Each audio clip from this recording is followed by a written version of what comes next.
Hello, I'm Minkailu, and this is Citizen Talks.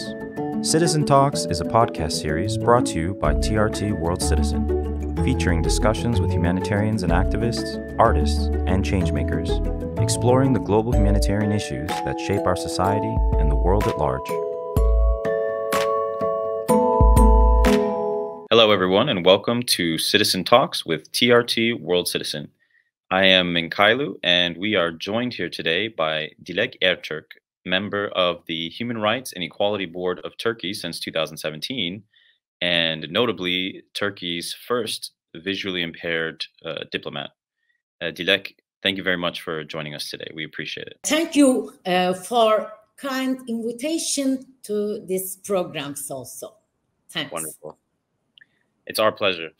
So I just want to get started, straight out here. You have a extensive background and experience in human rights. You served in Turkey's Ministry of Foreign Affairs for human rights. You were a human rights advisor to the Permanent Mission of Turkey to the Organization for Security and Cooperation in Europe, and you are currently a member of the Human Rights and Equality Board of Turkey. And there's even more that we could mention. But based on your experience, what would you identify as the most significant human rights issue facing the world today? Today, the world faces many issues regarding human rights. All of them are equally important and highly linked. These challenges affect different groups and regions unequally.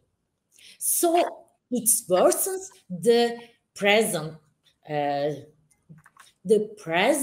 inequalities and injustices, especially in economic and social fields.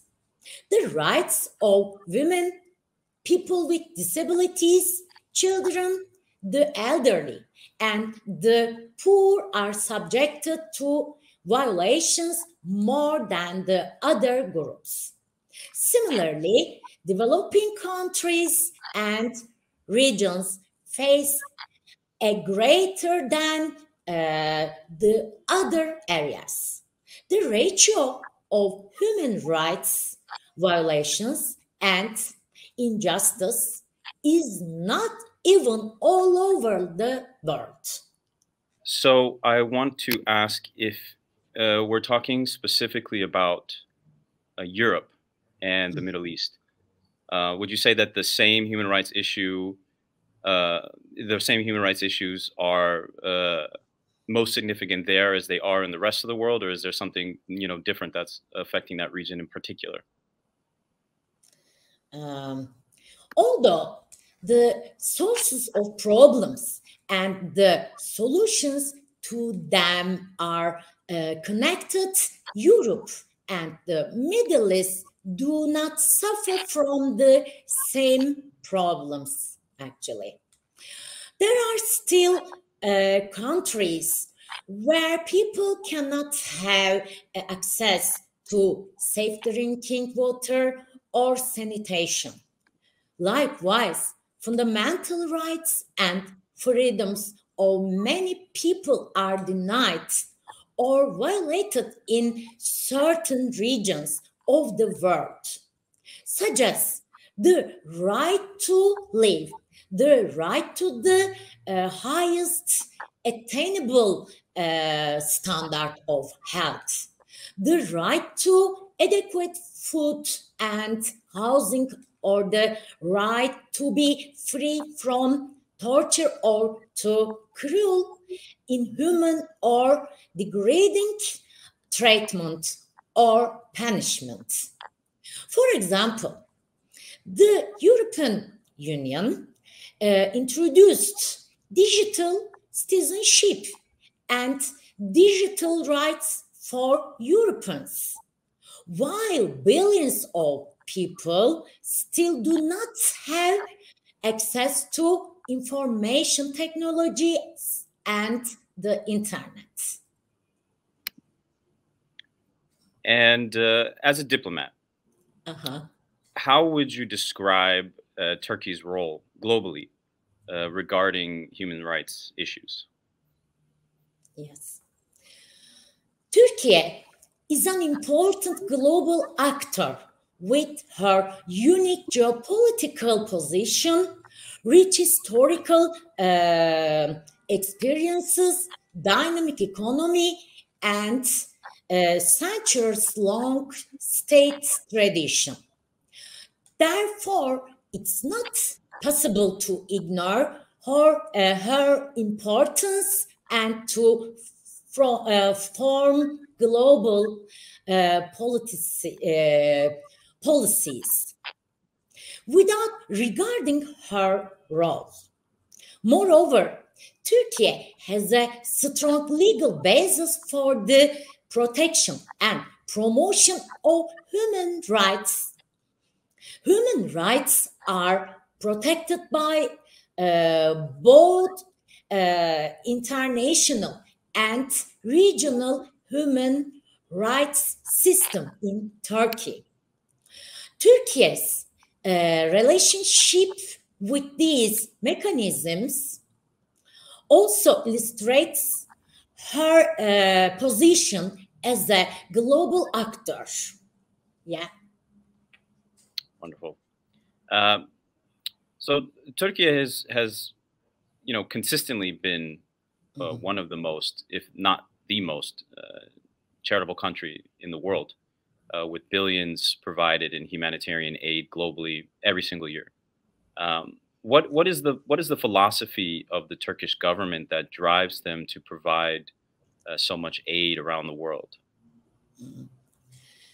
Turkey aims to protect Turkey's interests in the regional and global environment while also shaping conditions for sustainable peace and development in our neighborhood and beyond.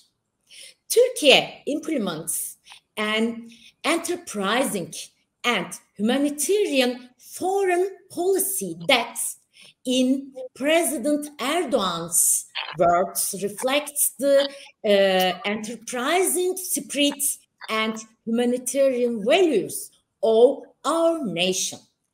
In line with these policies and with its 500 years long Turkish Foreign Service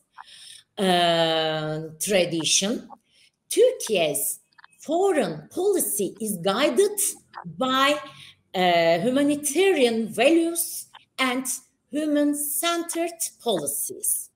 Accordingly, to achieve sustainable peace and development, Turkey has developmental and humanitarian aid programs and a leading role in conflict resolution and mediation. At the same time, Turkey is currently the top refugees hosting country, as it is known very well in the world. Right. I think there's been a shift in the recent past where people used to believe that Europe and generally speaking, the West were the global leaders in the area of human rights. But it seems that the sentiment has really changed over the past several decades. In your opinion, where do you think that Europe and more broadly Western nations have dropped the ball in regard to human rights? Where have they sort of kind of been failing? Yes. Western countries set certain values and standards after World War II, as you know. They established an international system that aimed the maintenance of international peace and security, the promotion of the well-being of the people of the world democracy, human rights, and freedoms. However, they failed to defend these values to the full extent. When the common problems of humanity conflicted with their political or economic interests, they turned a blind eye to human rights. Unfortunately, the migration crisis, terrorism, and economic turmoil within the last 2 decades demonstrate the vulnerability of Western countries in terms of the preservation of their values. And they showed their double standards. So, speaking more in terms of methodology, there are so many NGOs and aid groups around the world that are implementing different solutions to human rights issues today. In your experience, what have you encountered as the most effective intervention that has had the greatest impact on human rights in a country? What solutions are working, and what problems are they solving?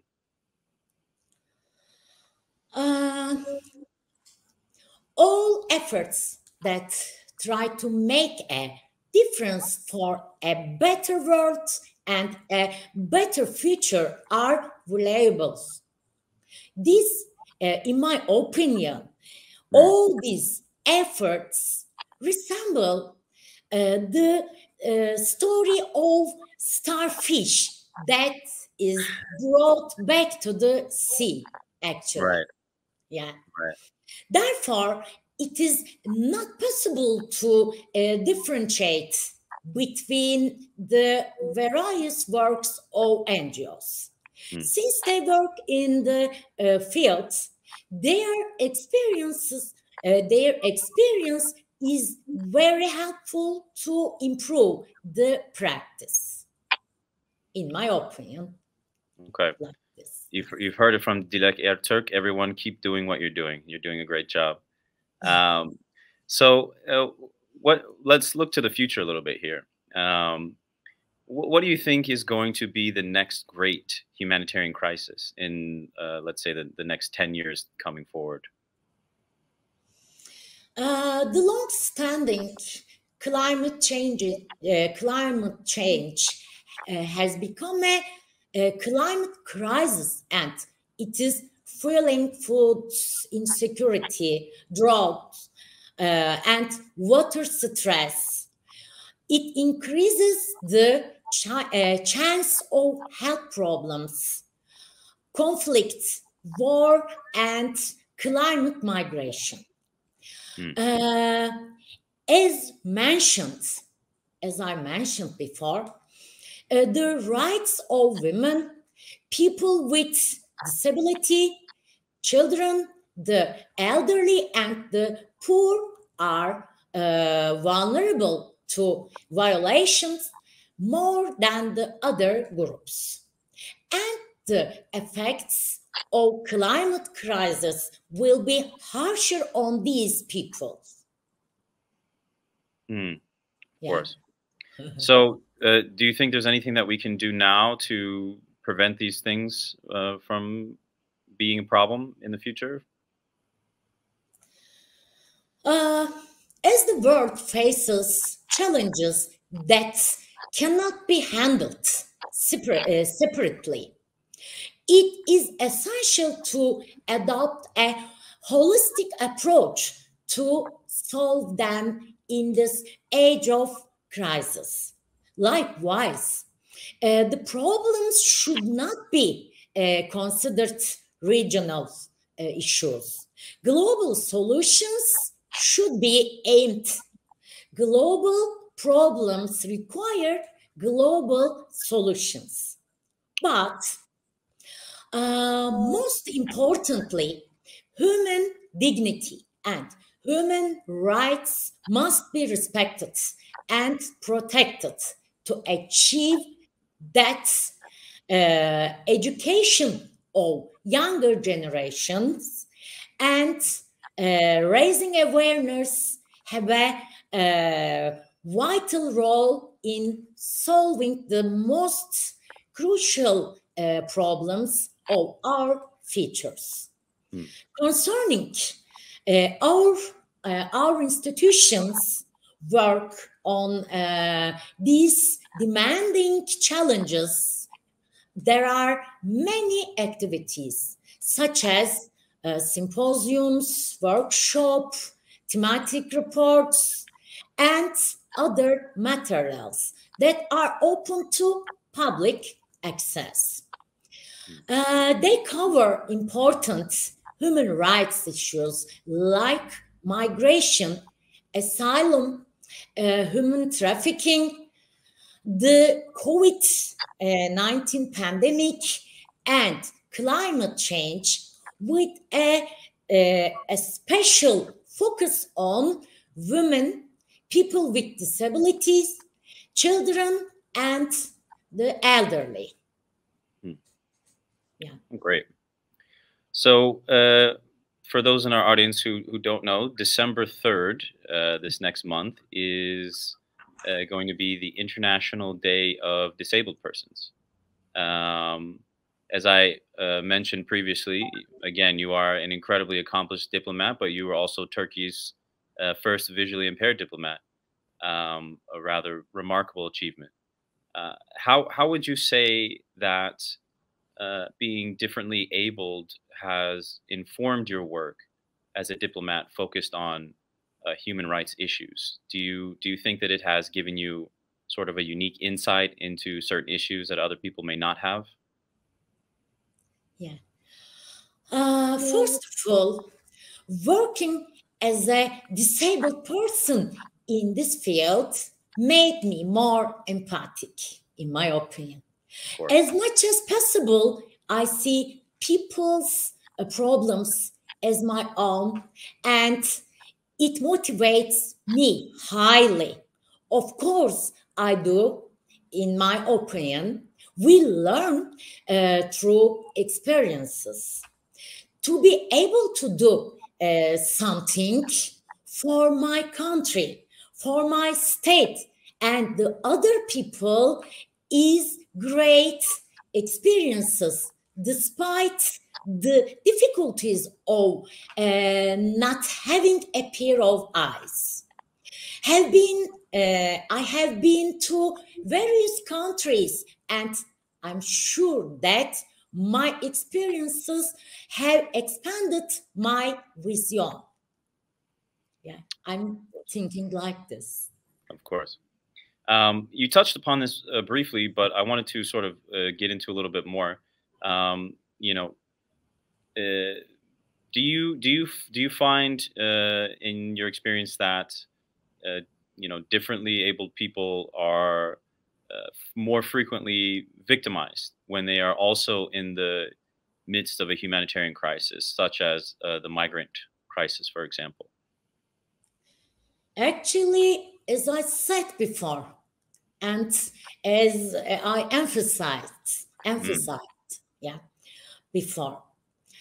As I said before, but everyone deals with problems, but being disabled makes these daily struggles more difficult.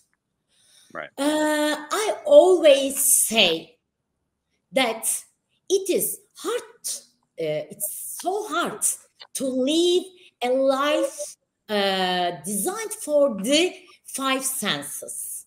Right. Yeah. So, what do you feel is the most immediate and necessary policy that most countries need to implement in order to provide greater rights and accessibility for differently abled people? Is it something like funding for special education programs, construction requirements for buildings, medical research programs? Which area is it that you think will have the most beneficial impact?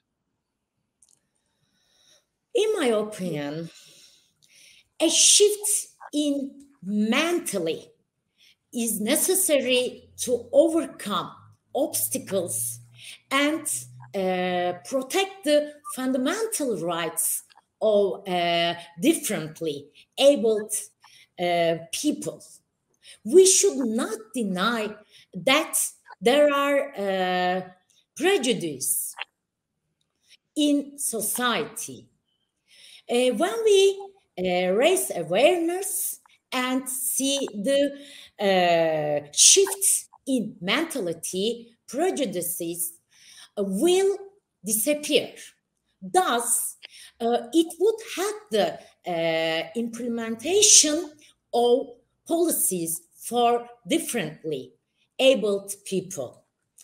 In addition, the visibility of the differently abled people in society should be increased.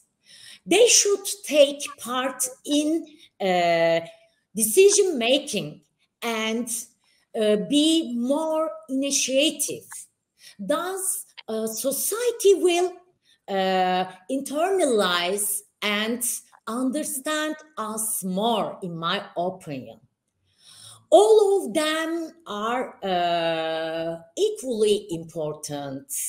Of course, the state provides funding for these issues, and the state provides supporting people with disabilities, of course. Mm-hmm. Finally, disability does not mean, in my opinion, disability does not mean incapacity or misery. It is just a difference. It means being different. For example, one has green eyes while the other has brown eyes.